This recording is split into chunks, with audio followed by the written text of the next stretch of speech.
Hey guys, it's Josh with J&D Moto here. I'm just doing a little bit of a fit up of some brake lines for my Yamaha R3. This will be my next year's race bike. It's been a pretty interesting build. We started off on a bit of a budget, bought the bike pretty cheaply, and we were just going to do a few things to get this ready for a bit of a track bike, but things are starting to get a little out of hand, and we've been throwing some money at some parts for this thing, and I've since decided that I will race this bike for next year's season. So yeah, we've started to spend some more money on it. Obviously a lot of work has gone into the bike already at this stage, which I'll go through a little bit, but there's still a lot of work to go. We've got, case savers and everything like that on the bike. The bike's lock wired now. Put a full exhaust on the bike. Like I say, I haven't done any videos with this bike previously because we weren't going to do a very serious build, but now the bike is going to get the full treatment. So I thought I'd show you a couple of quick videos as I go. All the ABS has been deleted on this bike.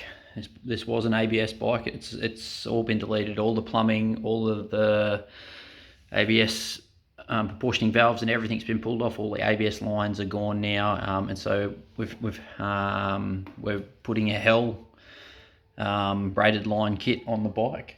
Now there's a few things to remember with this stuff. It's designed as best they can to suit the R3, but obviously we've changed rear sets, which changes the location of the rear brake master and stuff, and so that means nothing's really an off-the-shelf fit. You've kind of got to, it does fit, it actually fits pretty good, but you've kind of got to come up with a way of routing the cable, I guess, that suits for the length and everything.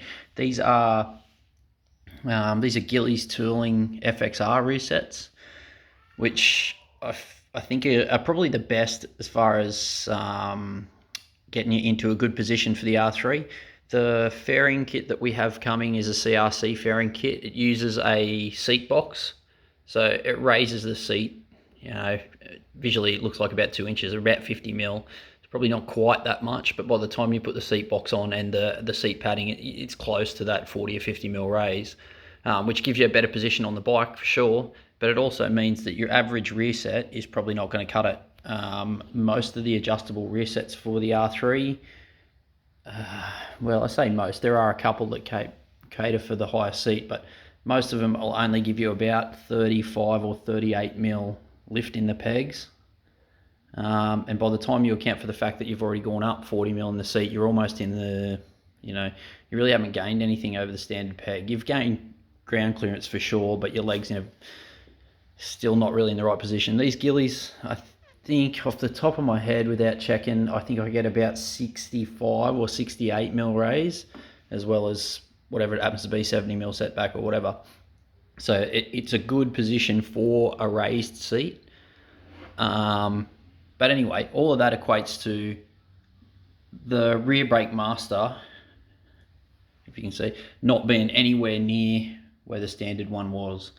So anyway, what I'm going to do is go ahead and hook up this brake line. There's not too much to see. I've got most of it in there already. All I'm doing now is I'm going to remount the reservoir in a position that suits. The original mounting point obviously was way down here, and that creates a pretty horrible kink in the line. So I'll remount that, and I'll mount the rear brake line now. We'll bleed the brakes, and that'll do me for this video. Later on today, the tank and the airbox and everything has to come back off so I can pull the rear shock out. I knew that stuff would have to come off to get the rear shock out, but I was hoping my fairings would be here by now and I could do like a test fit and get all the fairings fitted before my suspension turned up. But as it turns out, the suspension's probably going to be here before the fairing, so and pull the forks out today, drop them in to get full cartridges in those, and pull the airbox and the tank off and everything and pop that rear shock out. Okay, so just on that note, we will be running K-Tech suspension up front and a YSS shock in the rear. It's sort of just what we decided is the best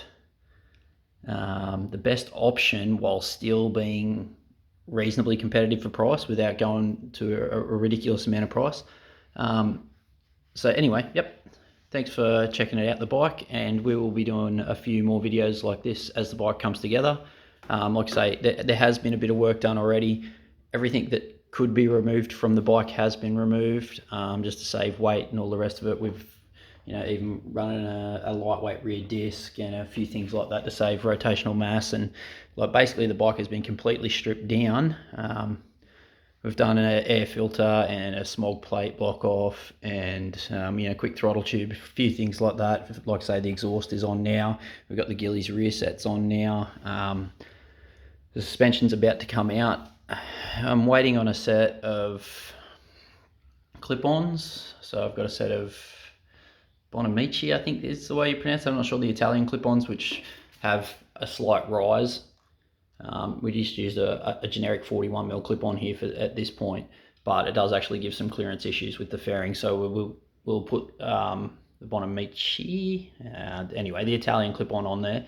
Has about a 30mm rise, so gets us a little bit more clearance under the fairing. And I'll talk about that in another video. So thanks for checking us out. Stick with us over the next sort of 4 or 5 videos. We'll go right through this bike and everything we do to it to get it track ready for next year's racing. Thanks guys, see ya.